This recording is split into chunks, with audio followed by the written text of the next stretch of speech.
Hello everyone, I am Damayanti. Welcome to my YouTube channel. एबे मु आलोचना करी पेपर 4 पूर्व वीडियो मु पेपर 3 आलोचना करी।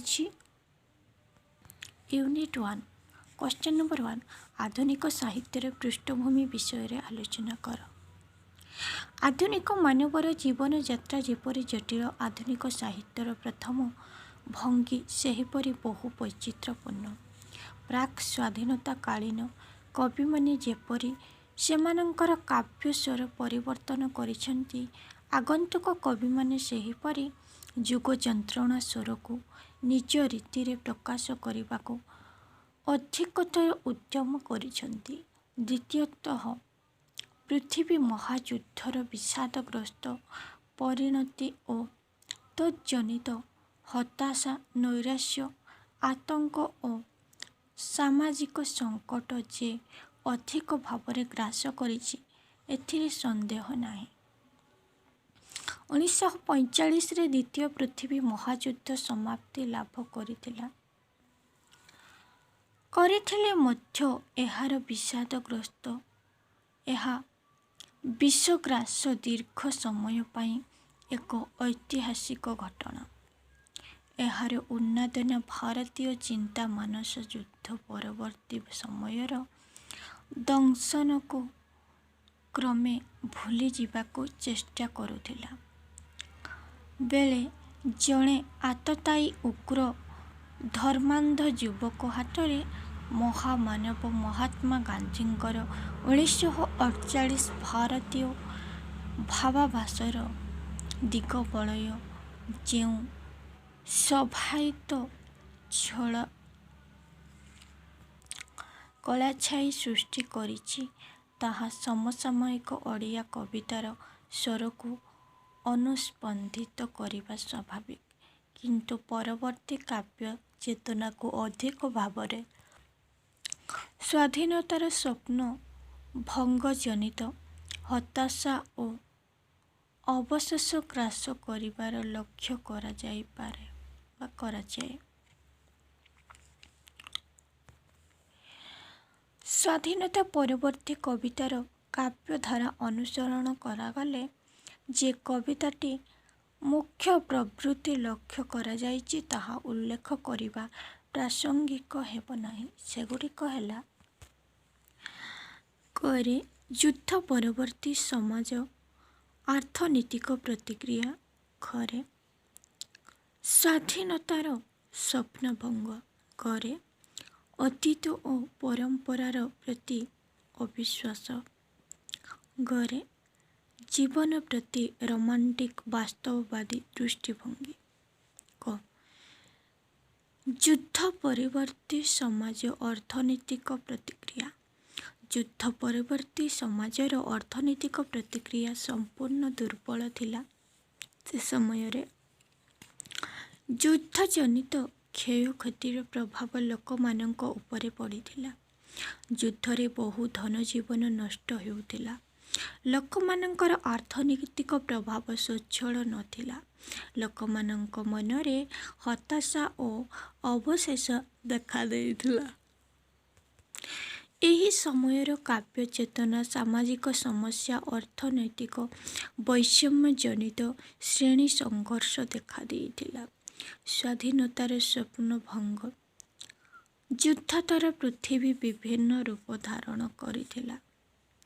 युद्ध परवर्ती समाज स्वाधीनता पाइबा पूर्वरु जो स्वप्न देखिला ताहा क्रमशः भंग होला। जनसाधारण व्यक्ति स्वार्थ उपरे गुरुत्व आरोप करथिले। समूह स्वार्थ तांको पाखरे माया मरीचिका परी मिलई जाइथिला।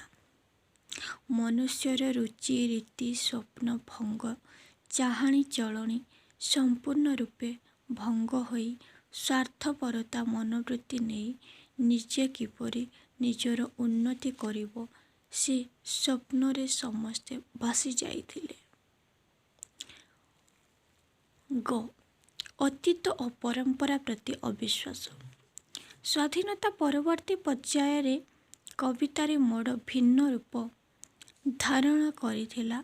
अतीतर और परंपरा को ଜନସାଧାରଣ ସମ୍ପୂର୍ଣ୍ଣ ରୂପେ ଭୁଲି ଯାଇଥିଲେ। ଅତୀତର ସ୍ନେହ ସହାକ ଲୋକମାନଙ୍କ ପାଖରେ ଆଉ ରହିଲା ନାହିଁ। ଜନସାଧାରଣ ଅତୀତ ଓ ପରମ୍ପରାକୁ ଛିନ୍ନ କରି ଆଧୁନିକତାର ସ୍ପର୍ଶ ଭାସିଥିଲେ ବା ଆଧୁନିକତାର ସ୍ପର୍ଶରେ ଭାସି ଯାଇଥିଲେ। ଗରେ ଜୀବନ ପ୍ରତି ରୋମାଣ୍ଟିକ ବାସ୍ତବବାଦୀ ଦୃଷ୍ଟିଭଙ୍ଗୀ ନବ୍ୟ ରୋମାଣ୍ଟିକ ବାଦ ବା ରୋମାଣ୍ଟିକ ବାସ୍ତବବାଦ ଗୁରୁପ୍ରସାଦ ମହାନ୍ତିଙ୍କ ଲେଖନୀରେ ପ୍ରବେଶ କରିଛି।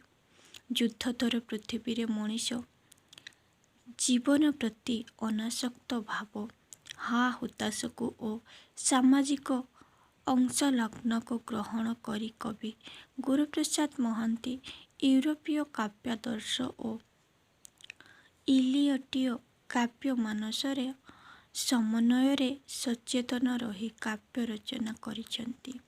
ରୋମାଣ୍ଟିକ ଯୁଗର ପ୍ରେମ ପ୍ରଳୟ ହୋଇ ପଡ଼ିଛି ଏକାନ୍ତ ମୂଲ୍ୟହୀନ। ନାୟିକା ପ୍ରାଣ ଉନ୍ନାଦନା କରି ଆବେଗ ଆଉ ନାହିଁ। ସବୁଠାରୁ ବ୍ୟଭିଚାର ଓ ବିଡ଼ମ୍ବିତ ଉପେକ୍ଷା। ପ୍ରେମର ସ୍ୱର୍ଗୀୟ ଭାବ ପ୍ରେମିକ ପ୍ରେମିକାର ପାଖରୁ ଦୂରେଇ ଯାଉଛି। ଏଣୁ ନାୟକ ସେଠି ସାଜିଛି ଗୋବର ଗଣେଶ। ନେକ୍ସଟ, ବ୍ୟକ୍ତିଗତ ପ୍ରେମ ଚିନ୍ତାରେ ଆବେଗ ପରିବର୍ତ୍ତେ ଯୁକ୍ତିଶୀଳତା। ଆଧୁନିକ ମନୁଷ୍ୟ ପାଖରେ ବ୍ୟକ୍ତିଗତ ପ୍ରେମ ଫିକା ଜହ୍ନର ଆଲୁଅ ପରି ହୋଇଯାଇଛି। ବ୍ୟକ୍ତିଗତ ପ୍ରେମ ଅପେକ୍ଷା ପରକ୍ରିୟା ପ୍ରୀତି ଫଳକୁ ବହି ଚାଲିଛି। ନାରୀର ପରକ୍ରିୟା ପ୍ରେମ ଓ ଅବକ୍ଷୟତା ବିଷୟରେ କବି କହିଛନ୍ତି, ତା ଭିତରେ ତୁମେ ପୁଣି ପ୍ରେମ କର, ଗର୍ଭବତୀ ହୁଅ। ସିନେମାର ହ୍ୟାଣ୍ଡ ବିଲ୍ ମୁଁ ଦେଖିଛି ତୁମରି ଦେହରେ। ନେକ୍ସଟ, ନୈରାଶ୍ୟ ବିଚ୍ଛିନ୍ନତାବୋଧ। ଆଧୁନିକ ମନୁଷ୍ୟ ନୈରାଶ୍ୟ ତଥା ବିଚ୍ଛିନ୍ନତାବୋଧ ଦେଇ ଗତି କରି ଚାଲିଛି। ଆଧୁନିକ କବି ପ୍ରୟୋଗବାଦୀ କବିତାରେ ସମୟ ଚେତନା ଓ ନୈରାଶ୍ୟବାଦତାର ସ୍ୱର ଖୁବ୍ ନିବିଡ଼ ଭାବେ ଶୁଣାଇଛନ୍ତି। ସୀତାକାନ୍ତଙ୍କ ଭାଷାରେ, ପରିଚିତି ପରିଣତି ପୃଥିବୀର ଛାତିରେ, ବେଦନାର ଇତିହାସ କେବେ ହେଲେ ଯାଇନାହିଁ ଯେ।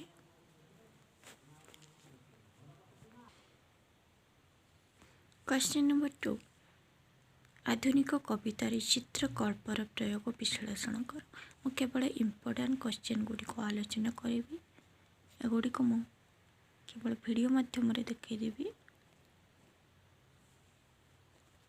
କାରଣ ସବୁଗୁଡ଼ିକ ଆଲୋଚନା କରିବା ସମ୍ଭବ ନୁହେଁ, ଭିଡ଼ିଓ ମଧ୍ୟ ଲଙ୍ଗ ହୋଇଯିବ।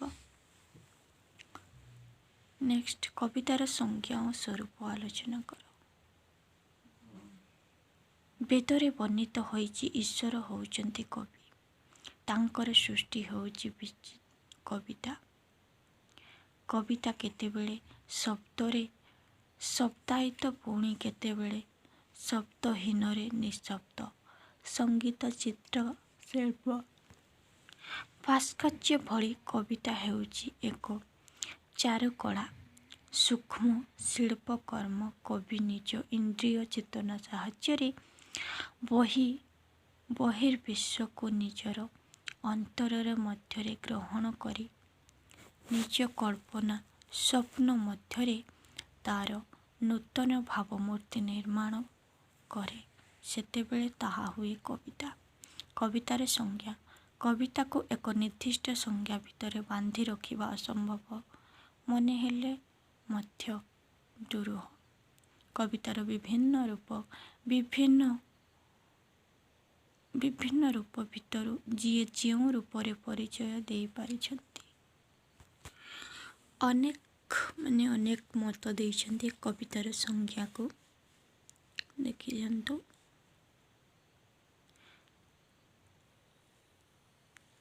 ପାଶ୍ଚାତ୍ୟ କାବ୍ୟ ସମୀକ୍ଷକମାନେ ଯେଉଁ ସଂଜ୍ଞା ନିରୂପଣ କରିଛନ୍ତି ତାହା ସହିତ ପ୍ରାଚ୍ୟ କାବ୍ୟତତ୍ତ୍ୱବିତ୍ମାନଙ୍କର ସଂଜ୍ଞା ନିରୂପଣ ସାଦୃଶ୍ୟ ଲକ୍ଷ୍ୟ କରାଯାଏ।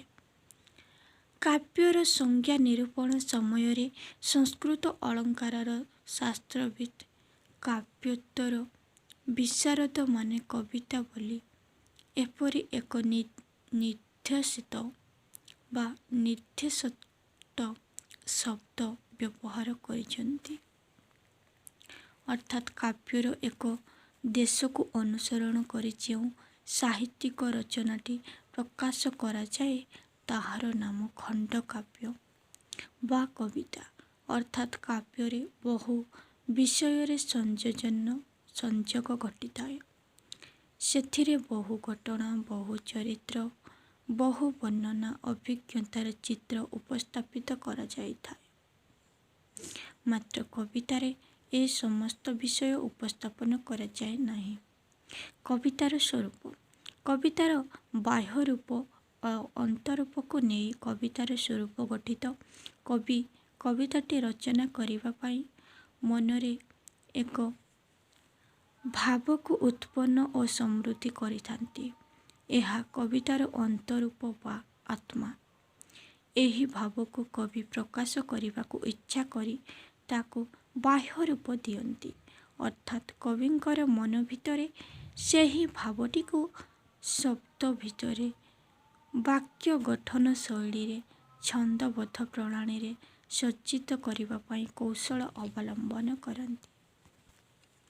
କବିତାର ପ୍ରଥମ ଧର୍ମ ହେଲା କଳ୍ପନା। ଏହା କବିତାର ମୌଳିକ ଉପାଦାନ। କଳ୍ପନା ହେଉଛି କବିତାର ପ୍ରେରଣାର ଉତ୍ସ। ମନୁଷ୍ୟ କଳ୍ପନାଶୀଳ ପ୍ରାଣୀ।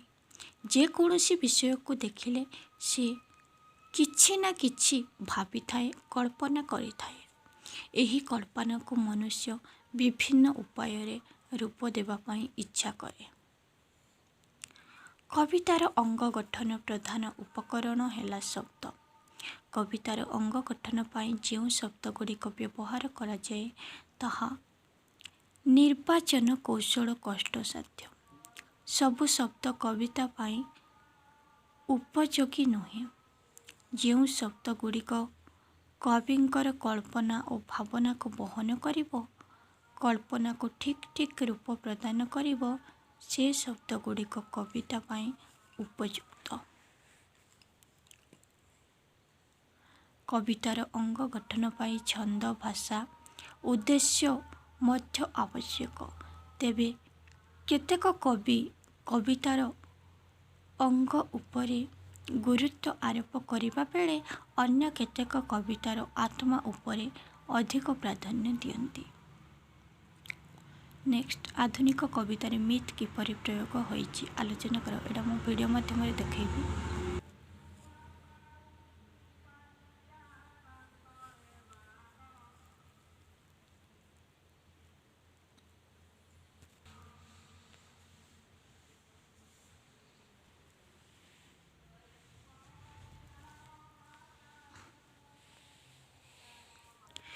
क्वेश्चन नंबर 7 ସ୍ୱାଧୀନତା ପରବର୍ତ୍ତୀ କାଳରେ ଓଡ଼ିଆ କବିତାର ଧାରା ଓ ଧାରା ସମ୍ବନ୍ଧରେ ଯାହା ସବୁ ଜାଣ ଆଲୋଚନା କର। 1947 ମସିହାରେ ଏ ଦେଶ ତାର ସ୍ୱାଧୀନତା ହାସଲ କଲା ପରେ ସମଗ୍ର ଭାରତରେ ଆଞ୍ଚଳିକ ଭାଷା ରଚିତ ସାହିତ୍ୟରେ ଏକ ସନ୍ଧାନ ସଚେତନ ପରିବର୍ତ୍ତନ ଦେଖାଦେଲା। ରାଜନୀତିକ ସ୍ୱାଧୀନତା ସାହିତ୍ୟକୁ ଏକ ପ୍ରକାରର ମାନସିକ ସ୍ୱାଧୀନତା ପ୍ରଦାନ କଲା ଓ ସେମାନେ ନିଜ ପାଶ୍ଚାତ୍ୟ ସାହିତ୍ୟ ଅଧ୍ୟୟନ ଜନିତ ଜ୍ଞାନକୁ କବିତା ମାଧ୍ୟମରେ ଅଭିବ୍ୟକ୍ତ କରିବାର ସୁଯୋଗ ପାଇଲେ। ଏହି କାଳର ପ୍ରମୁଖ କବି ଭାବେ ଶ୍ରୀ ସଚ୍ଚିଦାନନ୍ଦ ରାଉତରାୟ, ଶ୍ରୀ ଗୁରୁପ୍ରସାଦ ମହାନ୍ତି, ଶ୍ରୀ ରମାକାନ୍ତ ରଥ ଉଲ୍ଲେଖଯୋଗ୍ୟ। ପରେ ପରେ ଆସନ୍ତି ଶ୍ରୀ ସୀତାକାନ୍ତ ମହାପାତ୍ର। ଏମାନଙ୍କ କବିତା କେଉଁଠି ଓଷ୍ଟଲାଣ୍ଡର ସ୍ୱର ତ କେଉଁଠି ଫୋର୍ କ୍ୱାର୍ଟର୍ସର ଭାବ ଚେତନାକୁ ଆତ୍ମୀକରଣ ଦ୍ୱାରା ରୂପାୟିତ କରିଛନ୍ତି।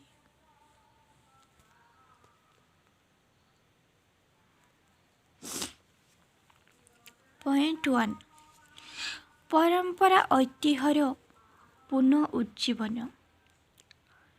ଏଜରା ପାଉଣ୍ଡ ଓ ଏଲିଅଟଙ୍କ ସୃଷ୍ଟି ଓ ତତ୍ତ୍ୱ ଆଦର୍ଶରେ ସମସ୍ତ ଆଞ୍ଚଳିକ ଭାଷା ସାହିତ୍ୟ ଉପରେ ପ୍ରଭାବ ବିସ୍ତାର କଲା।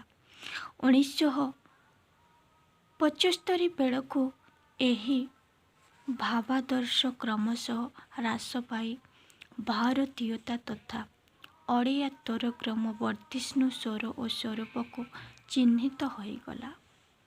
1980 ପରବର୍ତ୍ତୀ କବିତା ବିଭିନ୍ନ ତତ୍ତ୍ୱାଶ୍ରୟୀ ହେବାର ପରିବର୍ତ୍ତେ ନିଜସ୍ୱ ଉପଲବ୍ଧିଠାରୁ ଅନୁପ୍ରେରଣା ଖୋଜିଲା।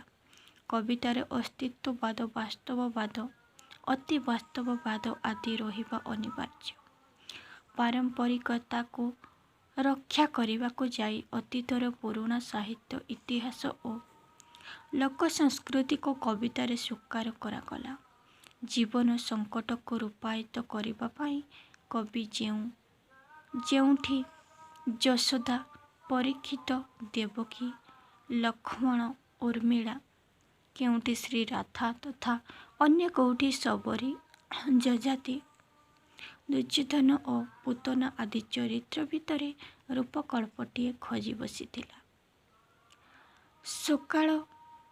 ସକଳ ପ୍ରକାରର ଉଚ୍ଚାରଣ ମଧ୍ୟରେ ଆବେଗର ଗୁରୁତ୍ୱ ଅନୁଭୂତ ହେଲା। ଉତ୍ତର ଆଧୁନିକ କଳ୍ପର ପୂର୍ବରୁ କବିମାନେ ଆବେଗକୁ ନେପଥ୍ୟରେ ରଖିବାକୁ ପସନ୍ଦ କରୁଥିଲେ। 1980 ପୂର୍ବରୁ ସୀମିତ ମାତ୍ର ପରେ ପରେ ବ୍ୟାପକ ମିଥ୍ ଭାବରେ ବ୍ୟବହାର ହୋଇ କବିତା ସାର୍ଥକ ହେଲା ଓ ପରମ୍ପରାକୁ ରକ୍ଷା କଲା।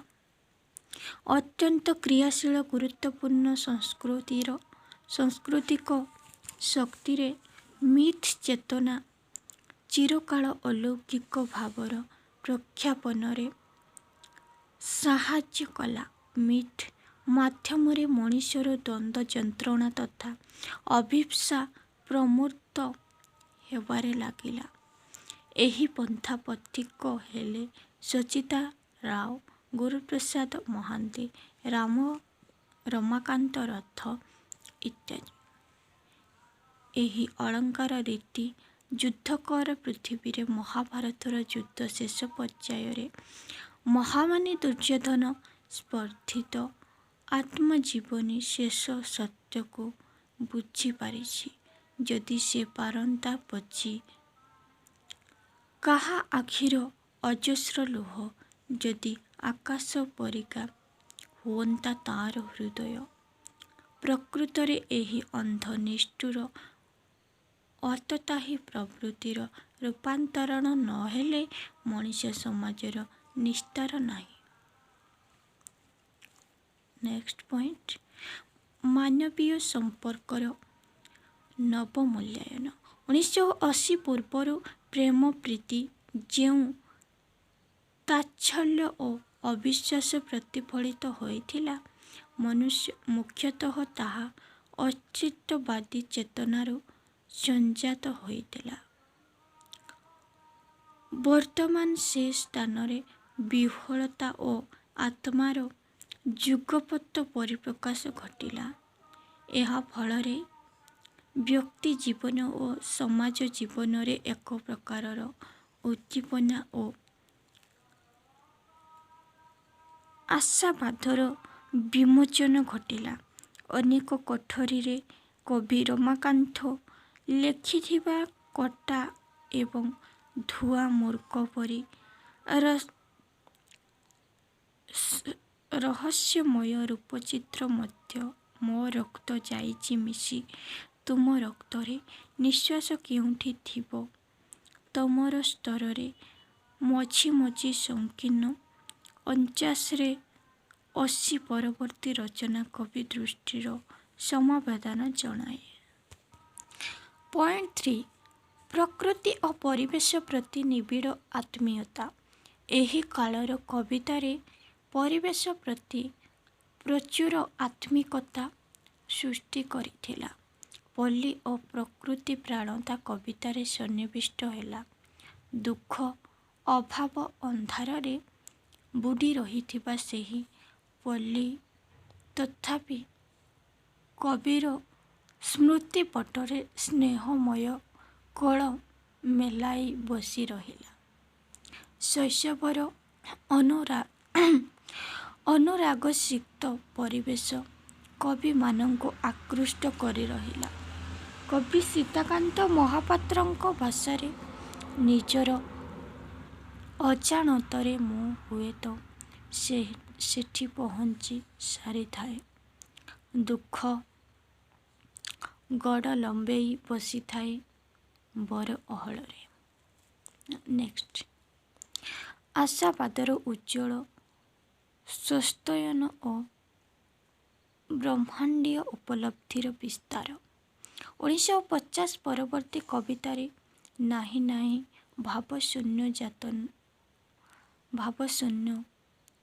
ଶୂନ୍ୟତା ଜନିତ ହତାଶ ଓ ଆଲିଙ୍ଗର ଯେକୌଣସି ବାହୁଦୁରୀ ନିଷ୍ଫଳ ହେବାକୁ ବାଧ୍ୟ ବୋଲି ଉତ୍ତର ଆଧୁନିକ କବିତାର ଉଦ୍ଭବ ହେଲା। ଧ୍ୱଂସ ମୃତ୍ୟୁ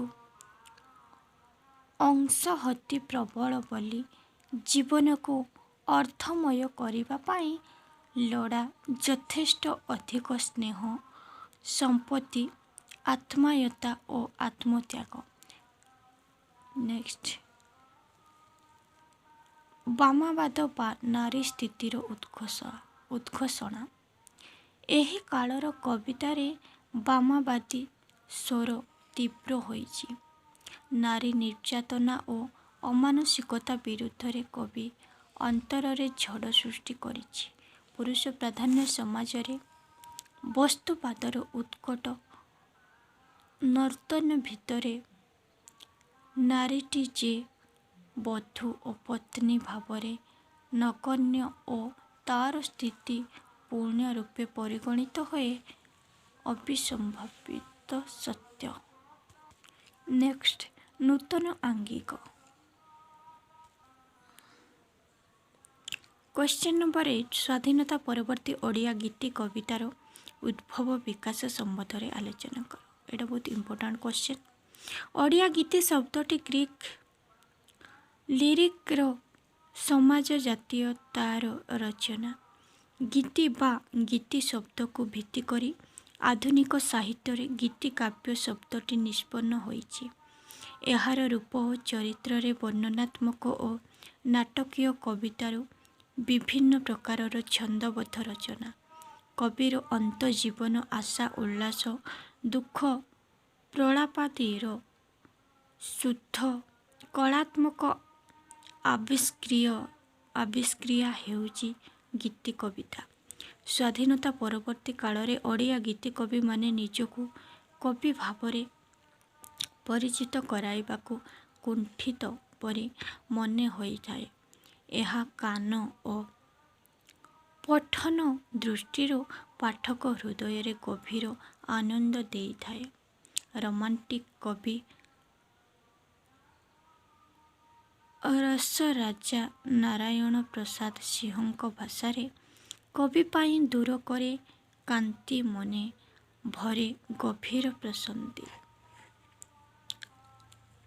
ରୋମାଣ୍ଟିକ କବି ରସରାଜ ନାରାୟଣ ପ୍ରସାଦ ସିଂହଙ୍କ କାବ୍ୟବୋଧ ବଣର ଝରଣା ଭଳି ଲୋଭନୀୟ।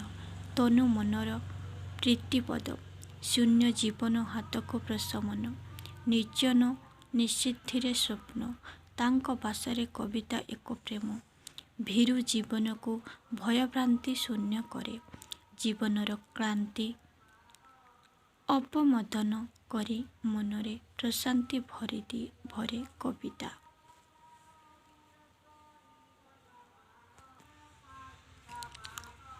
ଇଂରାଜୀ କବି ସେଲିଙ୍କ ଭାଷାରେ ଜୀବନର ଦୁଃଖଦ ଚିନ୍ତାକୁ ପରିପ୍ରକାଶ କରିବା ସଙ୍ଗୀତ ହିଁ ମଧୁର ସଙ୍ଗୀତ। କବି ଅକ୍ଷୟ ମହାନ୍ତିଙ୍କ କବି ଦୃଷ୍ଟି ଶେଲିଙ୍କ ଅନୁରୂପ। ଗୀତ ବୋଲି ବୁଝୁଥିଲି କଥା ଆଉ ସ୍ୱର, ଆଜି ବୁଝେ ଲୋଡ଼ା ତହିଁ ଲୁହ ଦୁଇ ଧାର। କବିତାର ସୌନ୍ଦର୍ଯ୍ୟ ହୃଦୟ ନେଇ ଅନୁଭବ କରି ହୁଏ। ତାହା ବଚନ ବିଷୟର ଛବି ନୁହେଁ, ହୃଦ ସେ କେବଳ ପାରେ ଅନୁଭବୀ। କବି ଗୌରବ ଭାଷାରେ ଏ ଗୀତରେ କିଛି ନାହିଁ ବୁଝାଇବା ପାଇଁ, ହୃଦୟ ନଥିଲେ ଜମା ବୁଝି ହେବ ନାହିଁ। ପୁନଶ୍ଚ ଭବଭୂତିଙ୍କ ଭଳି ସେ ମଧ୍ୟ ଭବିଷ୍ୟତର ତାଙ୍କ ସମଧର୍ମୀ କେହି ଜଣେ ପାଠକ ତାଙ୍କୁ ବୁଝାଇବା ପାଇଁ ଆସିବାର ପ୍ରତୀକ୍ଷା ରଖିଛନ୍ତି। ଅନୁଭୂତି ସବୁ ମୋର ଲେଖିଗଲି ମୁଁ ଦିନେ କେବେ ବୁଝିବିଟି ପ୍ରତିପାଦନ କରିବାକୁ ଯାଇ 14 ଧାଡ଼ି କବିତାରେ ପ୍ରକାଶ କରିଛନ୍ତି। ଗୀତରେ କବିତା ଲେଖିବା କବିମାନେ ପ୍ରେମ ଜୀବନ ପ୍ରକୃତି ଉପରେ ଗୁରୁତ୍ୱ ଦେଇଛନ୍ତି। ଉକ୍ତି ଗୀତା ଲେଖିଛନ୍ତି ବା ଭକ୍ତି ଗୀତା ଲେଖିଛନ୍ତି। ସେମାନଙ୍କ ଜୀବନ ଦୃଷ୍ଟି ସମୟ ଓ ସମାଜ ପରକ ନୁହେଁ, ପରନ୍ତୁ ରୋମାଣ୍ଟିକ କବି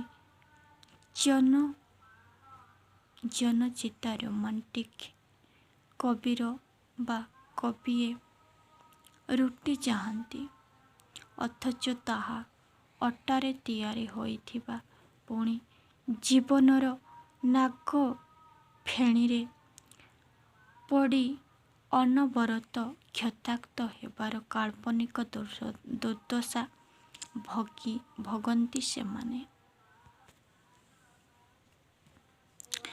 କବି କ୍ଷୀରୋଦଚନ୍ଦ୍ର ପୋଥାଳଙ୍କ ଭାଷାରେ ଆଧୁନିକ ଜୀବନ ହୋଇଛି ସାଗରର ଢେଉ, ମାଡ଼ଖିଆ ଶାମୁକା, କାଳର ଅସରଣି ଗଞ୍ଜଣା ଭୋଗିବା ତାର ନିୟତି।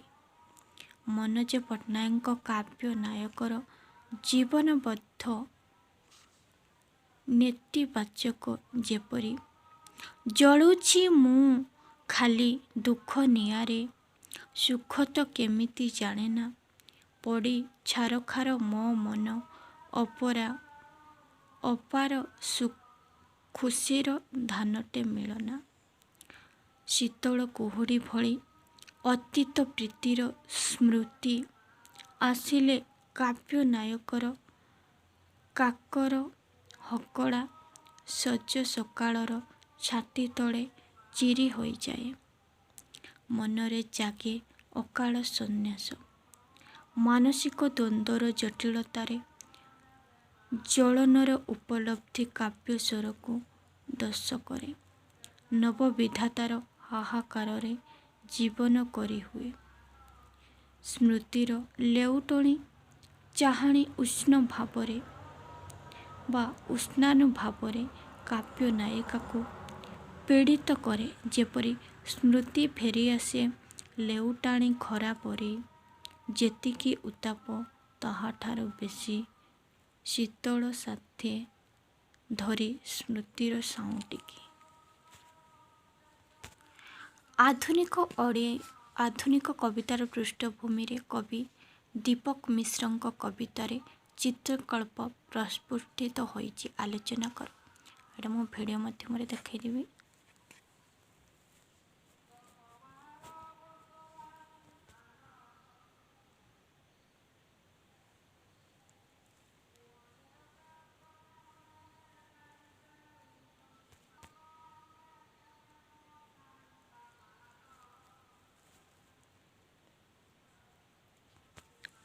କ୍ୱେଶ୍ଚନ୍ ନମ୍ବର 11, ସ୍ୱାଧୀନତା ପରବର୍ତ୍ତୀ ଓଡ଼ିଆ କବିତାର ରାଧାମୋହନ ଗଡ଼ନାୟକଙ୍କ ସମ୍ପର୍କରେ ଆଲୋଚନା କର। ଓଡ଼ିଆ କବିତାର ଛନ୍ଦ ସୃଷ୍ଟିର ଏକ ଅଭିନବ ଦିଗ ସୃଷ୍ଟି କରିବାରେ କବି ରାଧାମୋହନ ଗଡ଼ନାୟକଙ୍କ ଭୂମିକା ବେଶ୍ ଉଲ୍ଲେଖଯୋଗ୍ୟ। ଛନ୍ଦର ମାଧୁର୍ଯ୍ୟ ଓ ନୂତନତା, ପାଦସାରଲ୍ୟ ତଥା କୋମଳ ଭାଷାର ବ୍ୟବହାରରେ ତାଙ୍କ କବିତା ସ୍ନିଗ୍ଧ ଓ ସରଳ। ସେ ପ୍ରତିଭାଧର କବିଙ୍କର ଜନ୍ମ ହୁଏ 1911 ମସିହା ଢେଙ୍କାନାଳ ବଲ୍ଲାର ଅନୁଗୁଳ ଅନ୍ତର୍ଗତ କଲଣ୍ଡାପାଳ ଗ୍ରାମରେ। ଏଇଟା ସର୍ଟ କ୍ୱେଶ୍ଚନ୍ ମଧ୍ୟ ପଡ଼େ। କବି ରାଧାମୋହନ ଗଡ଼ନାୟକ ବିଭିନ୍ନ ସମୟରେ ସରକାରୀ ତଥା ବେସରକାରୀ ବିଭିନ୍ନ ସାହିତ୍ୟ ଓ ସାଂସ୍କୃତିକ ଅନୁଷ୍ଠାନ ସହିତ ପ୍ରତ୍ୟକ୍ଷ ଭାବରେ ସମ୍ପୃକ୍ତ ଥିଲେ। 1950 ମସିହାରେ ସେ ଓଡ଼ିଆ ସରକାରଙ୍କ ଶିକ୍ଷା ବିଭାଗରେ ପ୍ରଡକ୍ସନ୍ ଅଫିସର ଭାବରେ କିଛି କାଳ ପାଇଁ ଦାୟିତ୍ୱ ବହନ କରିଥିଲେ। ସେ 3 ବର୍ଷ ଧରି ଉତ୍କଳର ସାହିତ୍ୟ ସମାଜର ସଭାପତି ଭାବରେ କାର୍ଯ୍ୟ କରିଥିଲେ। ଜୀବନର ପ୍ରାରମ୍ଭିକ କାଳରୁ ସେ କବିତା ରଚନା ପାଇଁ ତୀବ୍ର ହୋଇଥିଲେ। ଯେତେବେଳେ ସେ 16ରୁ 17 ବର୍ଷ ତରୁଣ, ସେତେବେଳେ ତାଙ୍କର କବିତାର ତତ୍କାଳୀନ ଖ୍ୟାତିସମ୍ପନ୍ନ ପତ୍ରିକା ହେଉଛି କ'ଣ ନା ସହକାର ଓ ନବଯୁଗରେ ପ୍ରକାଶିତ ହୋଇଥିଲା। କବି ରାଧାମୋହନଙ୍କ କବିତା ରାଜିର ଭାଷା, ଶବ୍ଦ ସଂଯୋଜନା ଓ ଛନ୍ଦ ଯୋଜନା ଅତ୍ୟନ୍ତ ଚମତ୍କାର। ଜଣେ ଗାଥା କବି ଭାବରେ ସେ ଓଡ଼ିଆ ସାହିତ୍ୟରେ ବେଶ୍ ଯଶସ୍ୱୀ। କବି ରାଧାମୋହନଙ୍କ ସାରସ୍ୱତ କୃତି ଅତ୍ୟନ୍ତ ପର୍ଯ୍ୟାପ୍ତ ବୈଚିତ୍ର୍ୟପୂର୍ଣ୍ଣ। ତାଙ୍କର ପ୍ରକାଶିତ ଗ୍ରନ୍ଥରାଜି ନିମ୍ନରେ ଦିଆଗଲା, ଯଥା ଉତ୍କଳିକା, ସ୍ମରଣିକା, ବିପ୍ଳବ ରାଧାନାଥ, କାଳିଦାସ ଇତ୍ୟାଦି। ନେକ୍ସଟ, ଗୁରୁପ୍ରସାଦ ମହାନ୍ତିଙ୍କ ଜୀବନ ଓ କୃତି ସମ୍ପର୍କରେ ଆଲୋଚନା କର। ଆଧୁନିକ ଓଡ଼ିଆ ସାହିତ୍ୟରେ ଟି.ଏସ୍. ଏଲିୟଟ୍ ହେଉଛନ୍ତି କବି ଗୁରୁପ୍ରସାଦ ମହାନ୍ତି। ଏଲିୟଟ୍ଙ୍କ କବିତାରେ ସମସ୍ତ ଚିହ୍ନ, ଚେତନା ଓ ଭାବଧାରା କବି ଗୁରୁପ୍ରସାଦଙ୍କ କବିତାରେ ଅତି ଚମତ୍କାର ଭାବରେ ପ୍ରତିଫଳିତ ହୋଇଥିବାର ଦେଖାଯାଏ। କବି ଗୁରୁପ୍ରସାଦ ମହାନ୍ତି ଜଗତସିଂହପୁର ନିକଟସ୍ଥ ନାଗବାଲିଠାରେ 1924 ମସିହାରେ ଜନ୍ମଗ୍ରହଣ କରିଥିଲେ। ଆଧୁନିକ ଓଡ଼ିଆ ସାହିତ୍ୟର ବିଶିଷ୍ଟ ସମାଲୋଚକ କବି ଦାଶରଥି ଦାସଙ୍କ ଭାଷାରେ କବିଶ୍ରୀ ମହାନ୍ତି ମଧ୍ୟ କିଛି କମ୍ ପ୍ରତିଭା ନୁହନ୍ତି। ଜୀବନର ଅଭିଜ୍ଞତା ସହିତ ସାହିତ୍ୟ ପାଠଲବ୍ଧ ଅନୁଭୂତିକୁ ମିଶାଇ ସେ ଯେଉଁ ଅପୂର୍ବ କବିତା ରଚନା କରିଛନ୍ତି, ତାହା ସାହିତ୍ୟରେ ତା'ର ଛନ୍ଦ, ସଙ୍ଗୀତର ଚିତ୍ରକଳ୍ପ, ସଂଯୋଜନାର ପଟାନ୍ତର ନାହିଁ। ସବୁଜ ଯୁଗର ଅପ୍ରତିହତ ପ୍ରଭାବ ତାହା କବିତାମାନଙ୍କରେ ବିଶେଷ ଭାବରେ ଉପଲବ୍ଧ ହୋଇଥାଏ। ଗୁରୁପ୍ରସାଦଙ୍କ ଅନେକ କବିତା ସହକାର ଉତ୍କଳ ସାହିତ୍ୟରେ ପ୍ରକାଶ ପାଇଥିଲା। ଏହି କବିମାନେ ପ୍ରକୃତି ଓ ପ୍ରାଣସତ୍ତା ସ୍ପନ୍ଦିତ ହେବାର ଦେଖାଦେଇଥାଏ। ପ୍ରଥମ ବିଶ୍ୱଯୁଦ୍ଧ ପରେ ତଥା ଭାରତୀୟ ସ୍ୱାଧୀନତା ସଂଗ୍ରାମର ଅସହଯୋଗ ଆନ୍ଦୋଳନ ପରେ ସବୁଜ ଯୁଗର କବିମାନଙ୍କର କବିତାରେ ସମୟ ନିରପେକ୍ଷ ସ୍ୱର ଯେପରି ପ୍ରକାଶ ପାଇଥିଲା, ଦ୍ୱିତୀୟ ବିଶ୍ୱଯୁଦ୍ଧର ପ୍ରାରମ୍ଭିକ କାଳରେ ଗୁରୁପ୍ରସାଦଙ୍କ କାବ୍ୟ ସ୍ୱରରେ ମଧ୍ୟ ସେହିପରି ପ୍ରଭାବ ଲକ୍ଷ୍ୟ କରାଯାଏ। ଡକ୍ଟର ନିତ୍ୟାନନ୍ଦ ଶତପଥୀ ସବୁଜରୁ ସାମ୍ପ୍ରତିକ ଗ୍ରନ୍ଥରେ ଯଥାର୍ଥ କହିଛନ୍ତି, ସେହି ପ୍ରେମ, ପ୍ରଣୟ, ଅପ୍ରାକୃତିକ ଓ ପ୍ରକୃତିର ଅନୁଭୂତି ଅଛି, କିନ୍ତୁ ତାହା ପୂର୍ବପରି ଉଚ୍ଛଳ ଓ ମୁଖର ନୁହେଁ, ବରଂ ଧ୍ୱଂସର ଅମଳିନ। ଜୀବନର ପ୍ରତି କବି ଦୃଷ୍ଟିଭଙ୍ଗୀ ହାଲୁକା କିମ୍ବା ସ୍ୱପ୍ନଭରା ନୁହେଁ, ବରଂ ଗଭୀର ଓ ଆନ୍ତରିକ।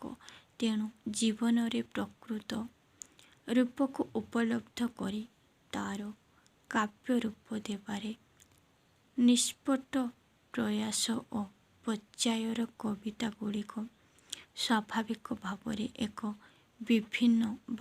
ଭିନ୍ନ ମାନଚିତ୍ର ପ୍ରଦାନ କରିଛି। ମୋଟ ଉପରେ କବି ଗୁରୁପ୍ରସାଦଙ୍କ କାବ୍ୟ ମାନସ ବହୁ ଆହରଣଶୀଳତା ଉପରେ ପ୍ରତିଷ୍ଠିତ। ରୋମାଣ୍ଟିକ କାବ୍ୟ ଚେତନା ସହିତ ବୌଦ୍ଧିକ ଚେତନାର ସୁମଧୁର ସମନ୍ୱୟ ସମୃଦ୍ଧ। କବି ଗୁରୁପ୍ରସାଦଙ୍କ କବିତା ସମସାମୟିକ ଜୀବନର ସ୍ଥାତାବସ୍ଥା ଓ ପାରମ୍ପରିକ ମୂଲ୍ୟବୋଧକୁ କବି ସଲାମ ଜଣାଇ କହିଛନ୍ତି କ'ଣ ନା, ମହାପ୍ରଭୁ ମୁକ୍ତି ଦିଅ, ଏ ଯାତ୍ରା ଶୁଭ ହେଉ, ମୋ ଶେଷ ଯାତ୍ରା ଏ ଦେହରୁ, ତୁମର ସଂହାର ଡେଇଁ ବହୁତ ବହୁତ କ୍ଳାନ୍ତି ଏ ଆତ୍ମାର। ନେକ୍ସଟ, କବି ସୀତାକାନ୍ତଙ୍କ ଦୃଷ୍ଟି ଦିଗନ୍ତ ସମ୍ପର୍କରେ ଆଲୋଚନା କର।